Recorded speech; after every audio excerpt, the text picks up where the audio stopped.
ഈന്തപ്പനയോലച്ചോടെ ഹബീബരെ ഓരത്തവരിരുന്നു.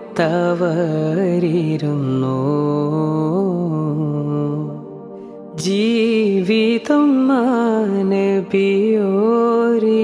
നൽകി കരം പിടിച്ചേ നടന്നു. ചുടുമണലിൽ വിലപിച്ചു ഹബീബരെ സവിധമിലവരണയും അകമുണരും അനുഭൂതി നുകർന്ന് റസൂലരെ അവരറിയും.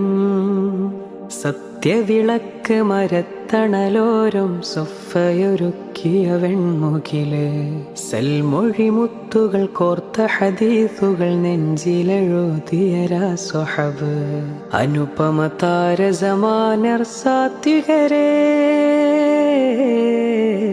ദേശങ്ങൾ തേടി അലഞ്ഞവരുണ്ടവർ പൊന്ന സ്വഹാബ. നേരിൻ തെളിദീപം തെളിയിച്ചവരിൽ ചൊരിയുന്നു സലാമാ.